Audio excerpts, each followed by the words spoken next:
I've spent a good deal of time trying to understand President Obama and figure out what's at the core. Who is he? He's a complex political figure. There's a cartoon version of him that's out, which is not correct.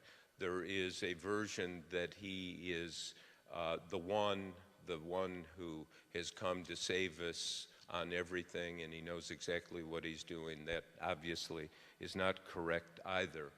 And in doing these books, you're excavating. You're trying to get down to what really is there. And I want to take a couple of examples. Well, the first book I did was Obama's Wars, on his decisions in Afghanistan. And when he literally added 30,000 troops to that war, and I again had the luxury of time getting the notes, interviewing everyone, re-interviewing, interviewing the president, going through the intelligence, and really laying out as best as somebody on the outside can lay out what happened. But the larger question is, what is Obama's view of war? How does he look at it? Is he willing to use it as a last resort instrument of foreign policy? Yes, I think he is. But as I've traveled this road, he does not like war. And at the end of Obama's Wars, I printed a secret document about the agreement he made with the State Department, the intelligence community, and the military. It's clear. When that book came out in 2010, we're getting out of Afghanistan. As you know, if you followed this, we are getting out of Afghanistan. But again, what's at the center of who he is? So after I interviewed him, we got stepped through questions. This happened, this date, this intelligence report. We're walking out of the Oval Office, and he said laughingly, have you ever thought about becoming CIA director?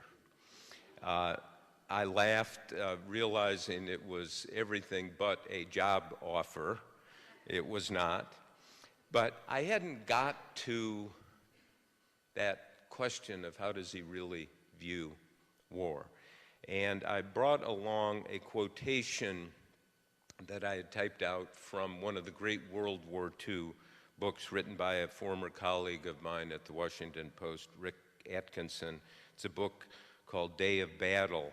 And in the book, Atkinson, immersed in the details of the war, but steps back and says the following about war. For war is not just a military campaign, but also a parable.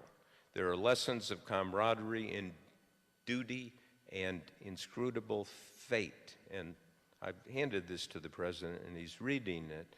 But then Atkinson writes, war is corrupting. Corrupts everyone, from the private to the general to the commander-in-chief, essentially because it is the business of killing other human beings. War corrodes the soul and tarnishes the spirit. And even the excellent and the superior can be defiled.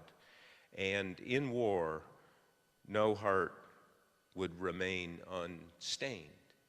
Obama reading this, and he says quickly, I sympathize with this view. And he said, go look at my Nobel Prize acceptance speech. Now, I'd heard it, I had read it, but I went home and dug it out, and in Oslo City Hall, at the end of 2009, when he received that award, he said the following: the instruments of war do have a role to play in preserving the peace. Yet, war is never glorious. If you may recall, Churchill said war is glorious. Obama said war is never glorious, and we must never trumpet it as such. That war is sometimes necessary, but always on some level, war is a manifestation and expression of human folly. My view, is getting out of Afghanistan. He's not a peacenik, and he understands the truth in the notion that he who desires peace must prepare for war, but he, at the inner Obama, does not like war and wants to get out.